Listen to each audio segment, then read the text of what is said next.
Welcome to Lead with Kindness, your essential podcast for disrupting the workplace with kindness and wellbeing. I'm Helen Ritmer, and I'm armed with 20 years of leadership experience and a passion for positive psychology. I'm here to offer practical tips and share inspiring stories to revolutionise leadership. Ready to challenge the norm? Let's dive in and transform our workplaces together. It's time to make a difference. Let's get started. Today, we have a special guest with us, Caroline Cooke, the Deputy Director Library Services at Royal Holloway, University of London. And Caroline holds an MA in Student Engagement in Higher Education from the University of Winchester and has a whole wealth of experience in fostering a sense of belonging and enhancing student engagement, which is why I've invited her here. In today's episode, we'll look into the importance of belonging in higher education and how it impacts student success and well-being. Welcome, Caroline. Thank you very much, Helen. Great to be here. Thank you. So, Caroline, can you start by telling us a bit about your background and how you became Deputy Librarian at Royal Holloway? Sure, thank you. So my background is that I'm a qualified teacher and I've taught at various levels, including secondary, primary and higher education. Also qualified librarian. Back in history a long time ago, I was also a meditation teacher and a reflexologist and worked in the corporate world.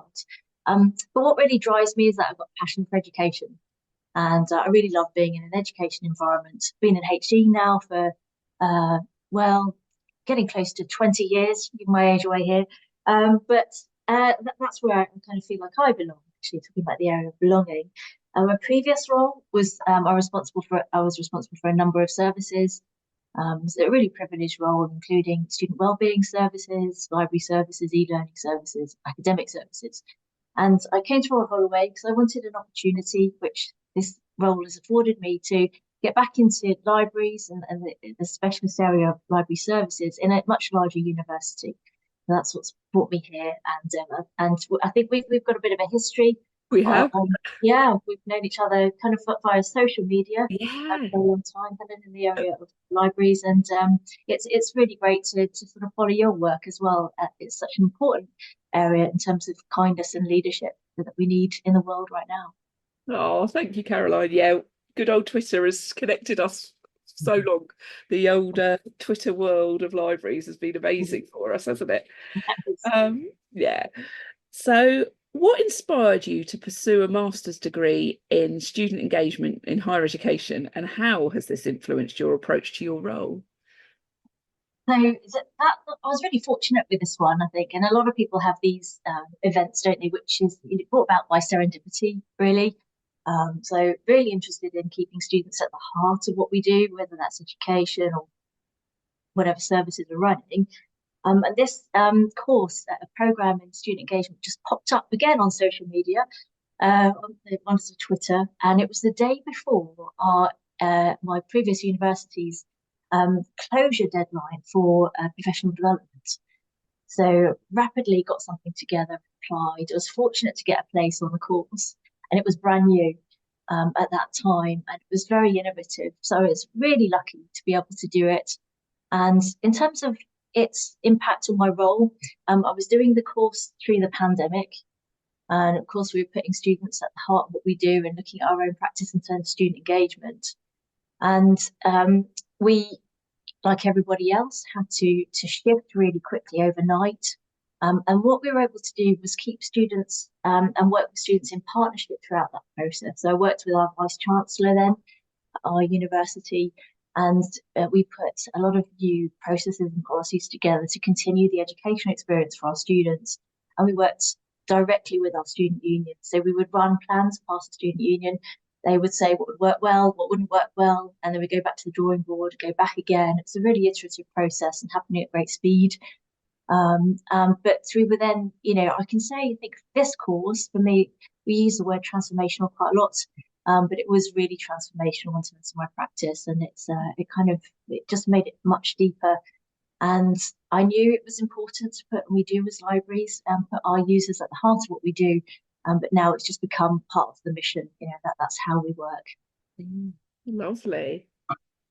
So, can you explain why a sense of belonging is so crucial for students in higher education? That's a big one, and Yeah. we could chat about this for hours, Helen. Yeah, but essentially, it's fundamental. So, a sense of belonging, having a sense of belonging is a human need. So it's not a nice to have. We are driven as human beings to belong, and then that will drive our behaviour in whatever form that takes. But so essentially, in terms of the educational sphere, it will motivate us if we have a strong sense of belonging. We feel safe, and we have psychological safety if we've got a sense of belonging, and then we're likely to feel comfortable enough to engage with our environment. So a sense of belonging means that then there's a positive feedback loop found in the literature. Now, if we feel we belong, we're more likely to engage with the environment, whether that's our academic tutor, with our peers, with professional services. And if we are engaging, we're more likely to succeed. So it directly links with motivation and goal-related behaviour, which, of course, in the education environment is absolutely fundamental to student success. In a nutshell. In a nutshell. That was a very, very good, succinct summary of stuff I know we've talked about a lot. What are some practical strategies or initiatives you've implemented at Royal Holloway or other places to enhance student engagement and belonging?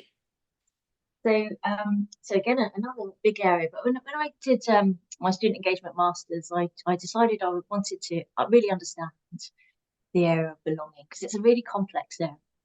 And so, in my great wisdom, I thought, well, wouldn't it be a great thing to do my dissertation on belonging? And it was a great thing. It was a huge amount of work, but absolutely enjoyable. But what I was able to do as a result of that was I canvassed our first year students at the time to find out what happened to their sense of belonging through COVID. So with belonging, we know that belonging is subjective. So it's you can't have a one size fits all. It's subjective and it's easily damaged. It's something that needs to be continued, and it's negotiated in a dynamic way, all the time, really, for us. So first year students are at risk of being vulnerable to not being able to create a sense of belonging. We know that generally in the sector, and that's why there's big transition programs and so on and so forth. But of course, COVID comes along, and then that's hugely challenged. Students are working online, their expectations of their university life are extremely challenged. They can't connect with peers in the same way. It's fascinating to see what happened as a result of that, and how they compensated for the gaps in those areas.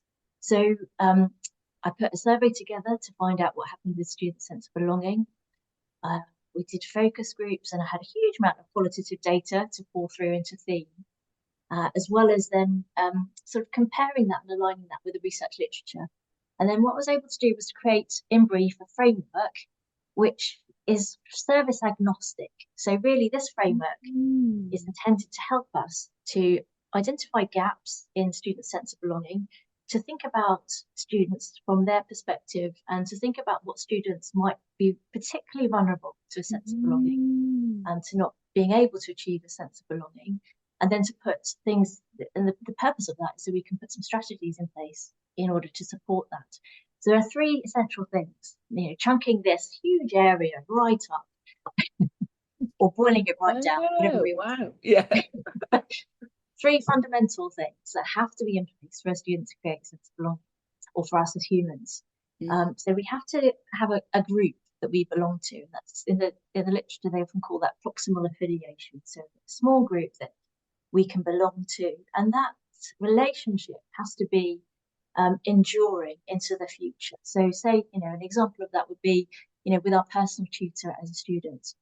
So a regular meeting with someone who then has a concern for us about how we're doing into the future. Also, a sports team would meet that need. You're a fundamental part of that team, and the team won't function without you being there. That's really fundamental to that relationship. The second area is mattering. So this is where we say it's really important to have, and you talk a lot, Helen, about a positive culture and climate to exist within, and an inclusive culture, and that's fundamental. And that inclusive culture then enables us to feel that we belong and feel welcome. But it's actually more than that. It's that mattering to that group is fundamental. So we can have a really welcoming environment, and various people can be ever so nice to us, but if we don't feel that we matter, then that sense of belonging will be challenged, and it won't be able to, it won't be a strong sense of belonging. Wow. So it could be vulnerable. Yeah, I found it really interesting. And the Mm. third area, which is in the literature but doesn't come out so clearly as a strong theme, so I was drawing this out much more clearly in terms of the framework. That third area is what I call cognitive mapping, or we can think about that as clarity. So for us as humans, where am I now? Where do I want to be? Where am I going? How do I get there? And that can be mapped to Helen, it can be mapped to navigating your way across campus as a new student or a new, person in a team. How easy is it to find your way across campus using your own agency? Is the signage good? Are the maps good? That can also translate to online services. Is it easy to find what you need on the VLE? But also, of course, with assessments, you get a piece of work back. Does the feedback that you get, is it timely enough then to feed into your next piece of work? Is there enough clear guidance there for you to know what steps you need to take to improve? Do you know what support's available to you if there are particular areas you need to improve on? So this area was really big for students. And I think sometimes we know it's important, but sometimes we overlook that in terms of its huge impact on the student's sense of belonging. So there's one student I remember speaking to, and she said that when it was the pandemic first hit and they came back onto campus, she said she couldn't find the loos. And she said, is there a map somewhere? And she said she repeated it several times, and there was a common theme coming up. I couldn't find a map. And then she said something really fascinating. She said, well, what that told me is that I'm an outsider. I'm a visitor, and I didn't feel like I belonged because there was no map and I couldn't find my way around. So it was so fundamental to her experience and her feeling as whether she belonged or not, that it challenged her sense of belonging. And I think that area is sort of a little bit underlooked. And so that's the third area. And these three areas, if these are all in place, then a person can feel a sense of belonging. So it's up to us, really. The sense of belonging takes quite a different sort of approach to students in that the deficit model is way, way, way in the back. It's not about the students integrating. It's about what can we do to ensure that they're able to feel safe, comfortable, secure, and belong. Wow. As you were saying that, a lot of work I've done around like induction for staff also, that actually, how do I find the toilets? If nobody tells you, you don't feel you matter, you don't feel you belong. That's amazing. Toilets are a very important part of this, obviously. But all of that and what you said about mattering, that's really resonates with me within everything that about belonging, about there's such a what's it called, a sort of where our work really can join up on that. And we could talk about this forever. I better move on. And it is a real feeling, Helen, isn't it? So there's one level which is the words, and we can talk about inclusive culture for a long time, but actually this is where belonging comes in, and it gives such deep insights because it's how do we feel? What is this environment like for us to exist in? And then we know what's working or not in terms of belonging. That's where the subjectiveness comes in, which means it's difficult to measure, but the insights are so valuable. Yeah, totally. Fascinating. What are some of the common challenges you face when trying to foster a sense of belonging among students, and how could you or us address them? I love that question. And I think that the challenges are probably mainly around the fact that it is a difficult concept to get your head around. So I poured over all the literature I could get my hands on because I was just fascinated. And I think by doing that, and then by doing the focus groups and the research, and then doing a huge amount of analysis, I really felt that I understood it. And that's why I wanted to create this framework to give people an easy way to start to have that conversation, to start to think about it. But I think probably the first challenge is understanding it because it is so complex. Another challenge is, as we've already mentioned, it's difficult to measure. So if you think about things like the NSS, it's quite easy, isn't it, to get that, mainly quantitative data with some qualitative, but it doesn't give us the insights that a sense of belonging measure would provide and does provide. So it is a lot more work, but again, I think if we're really serious about supporting students and creating an environment in which our students can thrive and our staff can thrive, I think it's crucial, actually, personally. Yeah. But it's subjective, it's relational, it's easily damaged. So, it's a dynamic thing, but I think, again, that's what makes it really exciting. But I think it's important to understand. So one of the things that comes out of the literature is you've got to understand your demographics. You've got to understand your people that you're working with and living with. What are their, what are our students' values? What are their backgrounds? What challenges are they going to face? And it's that, that entails quite a lot of work, which I think is a real positive. And it's something, Helen, isn't it, that libraries do an awful lot of. Yes. So our users always come first, and we're having conversations at the moment. So, for example, about laptops. How many laptops do we think we need in the future? And something so simple as that. Your library services are always going to ask the challenging questions. Okay. Yeah. So, what courses are we running? What type of students are they going to be working part-time? Are they going to be commuting? But the students, are they going to be working online mostly or on campus? And then, we start to pull at that thread. But the reason we do that is to make sure that we understand our users and our students so that we're able to provide the services that they need. So libraries, I suppose, are a great leveler. And that's our mission is equality, diversity and inclusion. Yeah. We need to make sure that we provide services so that, our students have an equitable education environment as far as they possibly can. So I think the challenges are probably part of the positives as well, in that, it does take quite a lot of work. It takes a lot of thinking about, but the benefits from that is that you have tremendous insights into what really works for students. And a key part of that is, and this can often be a challenge, is ensuring that the students' voices are at the heart of that work.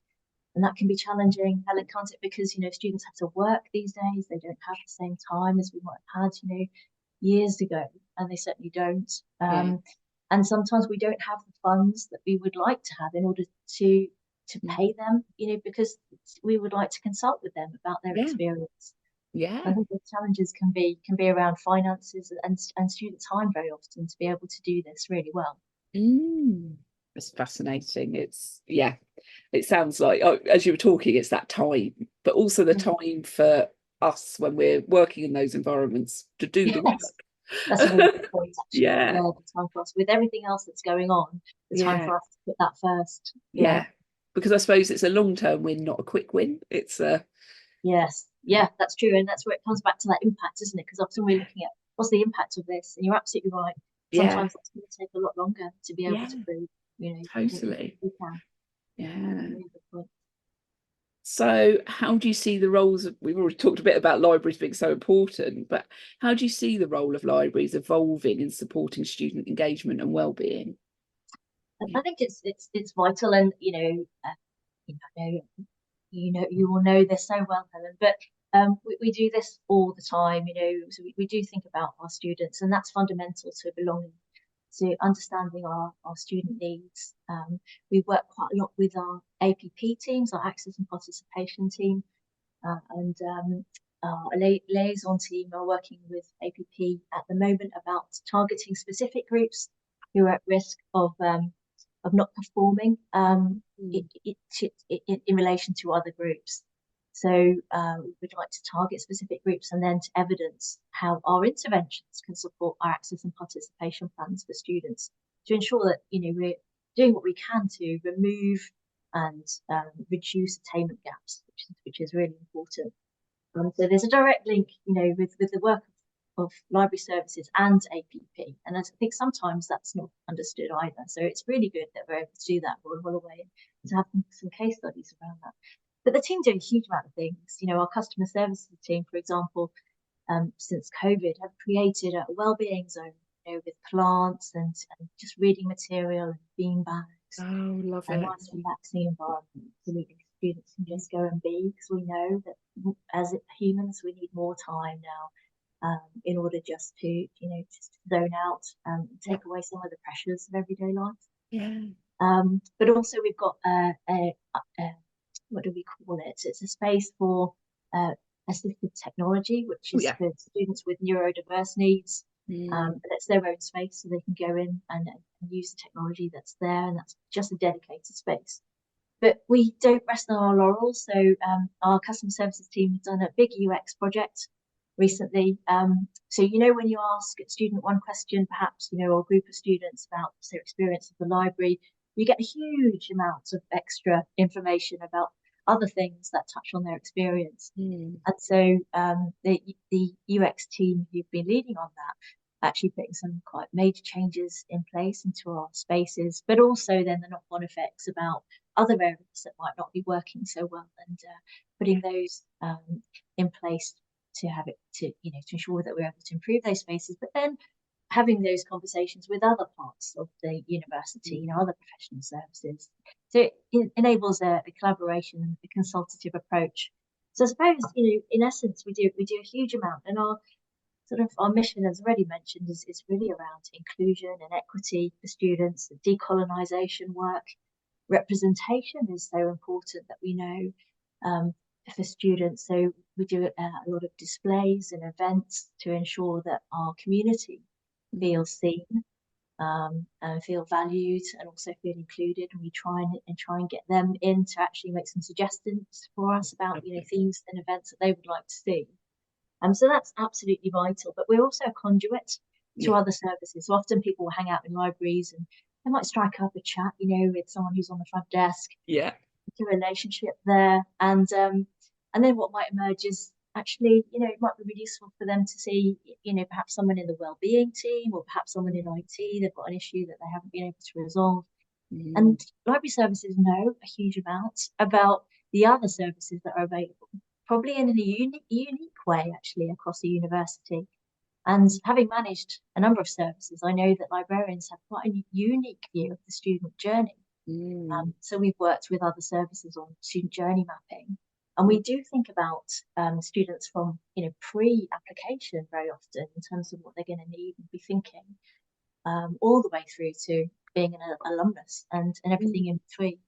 So there's quite a unique insight there, and in the research literature, what it suggests is that even though some students may not need to take up support in a university, or may not feel they need to, or just, for whatever reason don't, the fact that it's promoted and it's really visible and they can see it's available, that also has a positive impact on the sense of belonging, which is remarkable, because they can see what's out there. They can see that their university is caring and caring for, student groups in the broadest sense of the word.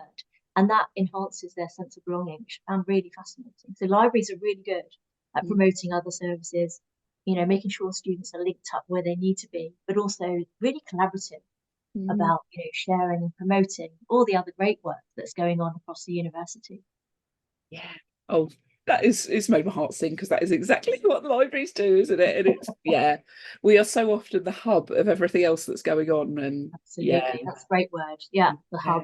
And the conduit. All knowing. All knowing, all understanding, and we just need to make sure people know that we know, isn't it? Yes, absolutely. It's a big piece of work.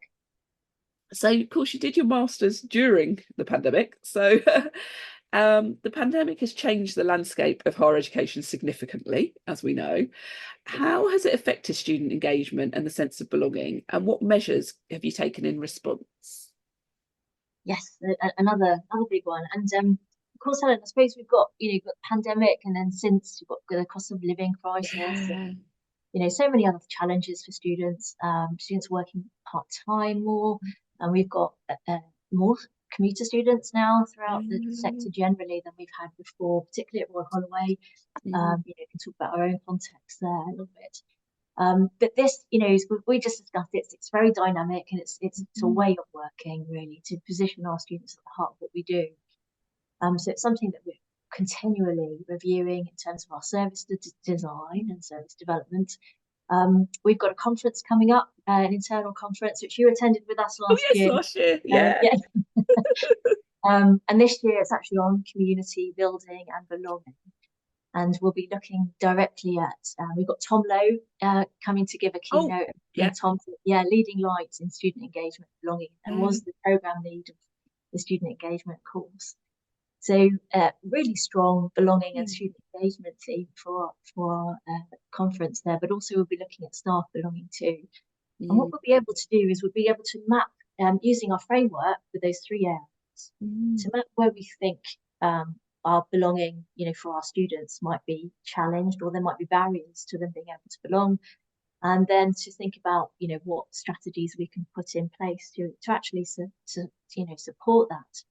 So we know that minoritized students, for example, will question whether they belong more regularly.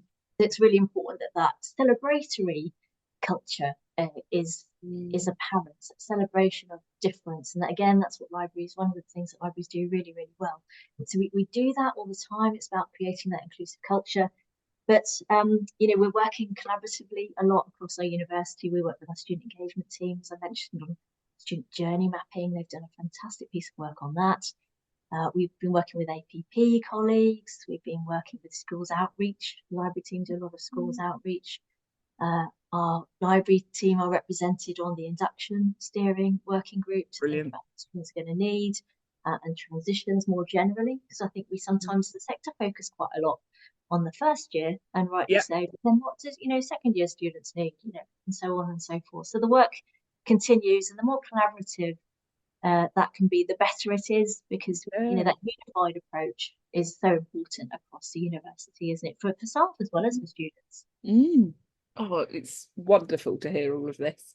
And you've talked about this a lot, actually, but I'll ask the question anyway. How important is collaboration with other departments in creating a supportive environment for students? I think it's a great question, and it is so important. I think the more we do of that, the better, so that then students feel they're sort of in one culture, one really supportive, inclusive culture. That cross-fertilisation of ideas is absolutely key. We've got a new Vice-Chancellor, fairly new Vice-Chancellor at Royal Holloway, and she's been really great at designing a whole load of creative conversations going on across the university to gather, colleagues and students' views about a new values set, but also the strategy, where we're going as a university up to the 2030s. And that's been such a pivotal time for us all. Lots of library colleagues have been involved in that, to have those conversations with other professional services and with academic colleagues. And it really enhances our understanding of each other's roles. But also, of course, from that, you get all these cross collaborations and workshops that then start to spring up from them, which then create a really rich environment, because we are, the more we work as one university, I think the better. Yeah, definitely. Yeah.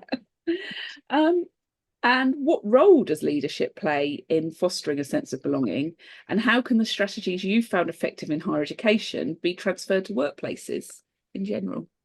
Yeah, and again, I think the work you're doing is so important. And I think we have changed. We're definitely starting to change narrative around leadership, aren't we? And then around psychological safety for our teams, and understanding how important that is. And it's actually the leader's responsibility, to make sure that we're creating those sorts of environments where our staff can thrive.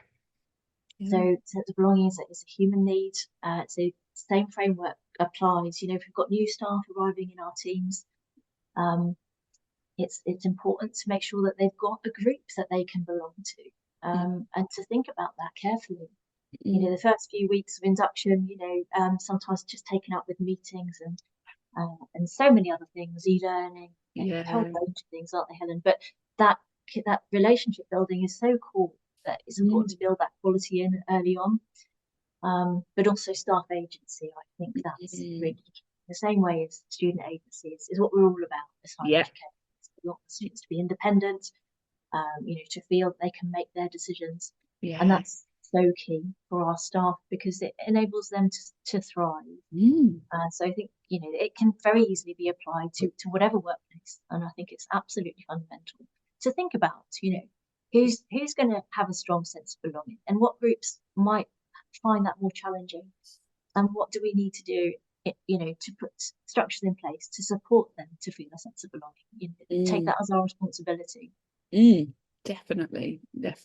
As you were talking, it made me think about leader member exchange theory, where the idea is that leaders can create in and out groups by who they make feel belonging, and that favoritism and things, and that we all have these biases, and that can really impact workplace like culture and all the stuff you're saying about mattering and everything. And in my head I'm like, how can this theory and this theory all come together? And it's but that idea that the relationship between a leader and a member of the team really affects how they feel they belong, and that if you're in an out group, so if you don't feel you belong, you will not work as well, you won't do as much. But actually, if you're in an in-group, that can also cause problems, because you're always going to be called upon, and you're often you might be overworked because you belong too much almost to that group. So Wow, that's really interesting. I'd love to find out a little bit more about that, Helen. I've written about it in my book. But there's loads about it. I'll put a link in the comments to something about it. But it's one of theories come along that make you go, I like that. You can sort of see it, can't you? Absolutely. And that dynamic is so absolutely crucial. And I'm pleased you mentioned that as well, because if the students don't belong, I think sometimes I focus quite a lot on the positives, but if we don't belong as students, we don't belong as staff, the consequences for mental health are really extreme. Really, to the nth level of mental health. There's a fantastic paper by Baumeister and Leary.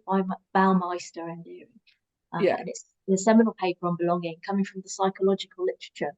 And you can, reading that, then you can sort of track back how this weaves, from Maslow to Baumeister and Leary. And that sense of alienation and what that does to us as humans, we know it has dramatically negative effects on our belonging, including suicidal ideation. So it's that serious. So I think the onus is on us as leaders to ensure that people feel safe and they belong, and to check our biases, because we've all got biases. Simply to acknowledge them. And just to do that monitoring. But for students, again, if they don't feel they belong, they'll leave. And that's it. So it's so key to retention. And that's I just think this is such a fundamental area that we should study more in terms of education. But we know the system that we're in is just busy and so much going on. But I'm sure that there's some fantastic work. One person I did want to mention, if listeners are keen to look them up, is Terrell Strayhorn. So he's written a fantastic book about belonging, and I can provide the link of the details for that. And he's also done a TED talk on belonging. And he's a brilliant professor in the US who worked with African American students and Latino students in STEM to explore and examine belonging. And it's just a fascinating kind of exploration of belonging. So I definitely recommend his work. I don't know whether you looked into it. It's something I'm quite interested in, is when people have belonged and they no longer belong. So they might have belonged at school and they don't feel they belong at university, or in a workplace, the leader changes and they go from being in the in group to being in the out group. And that fascinates me. And, how we can make sure that sort of doesn't happen, or, is acknowledged as a risk of things that can happen. And that's a really key point, isn't it? When a leader leaves, we often don't think about that, do we, Helen? What's going to happen for that team? We do the recruitment, get the new leader in, but actually, what's that dynamic like? It's the onus again is on the leaders to try and understand their teams. And so because this is such a person-centered approach, it does require us to speak to people, to find out about their lived experience. And that's why we need to keep our students and our staff at the heart of it. But that's a key, vulnerability. When there's times of change, our belonging is vulnerable. And worth, like you've highlighted there, just remembering those times, transition to university. It's absolutely enormous in terms of that vulnerability to a sense of belonging. But then, as you say, when a group dynamic changes, similarly, to consider that as leaders. What strategy do we need to think about? What do we need to put in place to support people? What do they need? Yeah, I do know. I was listening to a podcast on this, and the students had done a podcast, I think, on belonging, and they'd said, ask us, I can't remember what it was. I think I wrote it down. What do students need, rather than what can we put in place? Ask us what we need, rather than just put things in place. And it's simple, isn't it? But sometimes that's the challenge, is getting time with students sometimes. Yeah. In place. I'm just writing that down. It is fascinating. I mean, how this impacts everybody, and we could probably every listener here will be thinking of a situation, be it at university or in their workplace or in their lives, where they just don't quite belong, or they really belong, and hopefully more of the really belonging. But we see it, don't we, all the time, and you probably hear it in your friends' stories. You're probably aware of it. Yeah, and it's a deeply uncomfortable feeling, isn't it, Helen? I'm sure we all have times when we don't belong, and we need to do what we can to support our well-being, to find our tribe, in whatever way we can. Yeah, definitely. So, what trends do you see in the area of student engagement and belonging in the next few years? Trends. So, it's interesting. I mean, so quite a lot politically going on, isn't there? And it's going to be interesting to see where the cards fall in July. But and there's so much in higher education. We do see that through the lens of library services. So we see the students coming in and their needs, and it's changing student needs, changing modalities of courses, pressures on finances for universities, as we all know about these days. But also then we see the research requirements on higher education and so on. So there's a lot of competing demands. But I think because understanding a sense of belonging gives us such rich insights, I would really like to see us position that as a sector as something that's really important, and to understand a bit better. There have been some papers, I think Liz Thomas and various others. I think there was a York study which actually did devise some sense of belonging measures for students. So there are starting points. So I don't think it is a current trend, but I know there are some fantastic work happening out there already in the area of student engagement and belonging. But I'd like to see that being more centrally positioned for the sector. I did rock up to some of the NSS, conversations with the Office of Students, and quite a few of us were talking about a sense of belonging measure there. But I think it is quite challenging. But that isn't to say we shouldn't try. I agree. I think we should try. And also, what the sense of belonging lens can tell us is whether our equality, diversity, and inclusion efforts are actually working from the lived experience of those whose lives we're trying to improve. And because of that, I think there's such a strong reason for us to pursue this. And I'd also like to see teams like you mentioned earlier, collaboration, Helen, and I know that's really important in your line of work. Teams working more closely together on these shared areas, student journey mapping with teaching and learning teams, with learning development teams, and having a shared approach to the way that we devise, service planning. And to an extent that's happening quite a lot through the sector. But what I would like to see is the lens of belonging at the heart of that, and to have that shared way of the shared narrative really, to service development, and so to then students will feel that, they will sense that when we're in that sort of culture.